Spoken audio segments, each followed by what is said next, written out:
147 টাকা প্রতি লিটার, সেটি খুচরা পর্যায়ে, ভোক্তা পর্যায়ে রেগুলার মামলা হতে পারে।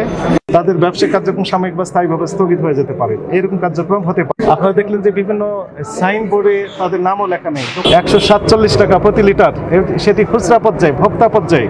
কিন্তু এনারা তো খুচরা বিক্রেতা না, এনারা হচ্ছে হোলসেল করেন। এরপরে এদের দেওয়া তথ্য অনুযায়ী 4 থেকে 5 হাত বা 3 হাত পরিবর্তন করছেন। এখানে 158 টাকা 95 পয়সা, অর্থাৎ অনেক বেশি রেটে।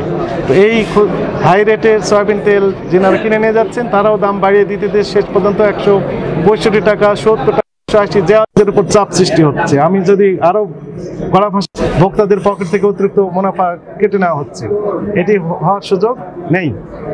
এই কারণে দুই প্রতিষ্ঠানকে জরিমানা আরোপ করা হয়েছে। একই সাথে তাদেরকে ব্যাখ্যা দেওয়ার জন্য বলা হয়েছে যে কেন তাদের বিরুদ্ধে আইনানুগ ব্যবস্থা নেওয়া হবে না। রেগুলার মামলা হতে পারে, বাতিল হতে পারে, তাদের ব্যবসায়িক কার্যক্রম সাময়িক বা স্থায়ীভাবে স্থগিত হয়ে যেতে পারে, এরকম কার্যক্রম হতে পারে। জরিমানা হয়েছে একটি অংশের অপরাধ প্রমাণ রয়েছে, সেই বিষয়ে তারা ব্যাখ্যা সন্তোষজনক দিতে না পারলে তাহলে তাদের বিরুদ্ধে ফার্দার যে আইনগত ব্যবস্থা সেটিও নেওয়া হবে। জনস্বার্থে আমাদের অভিযান অব্যাহত থাকবে। Thank you. মৌলভীবাজারে যেহেতু একাধিক প্রতিষ্ঠান এরকম রয়েছে, অনেকে দেখা যাচ্ছে ট্রেড লাইসেন্স নাই, এমনকি ট্রেড লাইসেন্স দেখাতেও ব্যর্থ।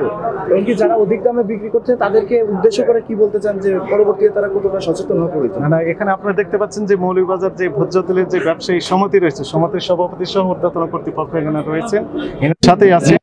এনারাও এই বিষয়ে আমাদের সাথে কথা বলেছেন এবং অফিসে গিয়ে এনারাও ব্যাখ্যা দিবেন যে আসলে কেন তাদের বিরুদ্ধে আইনগত ব্যবস্থা নেওয়া হবে। আপনারা দেখলেন যে বিভিন্ন সাইনবোর্ডে তাদের নামও লেখা নেই, দোকান নাম্বার লেখা থাকে না, পাকা ক্যাশ মেমো তাদের নাম ঠিকানা লেখা থাকে না, এবং এইরকম থাকা উচিত।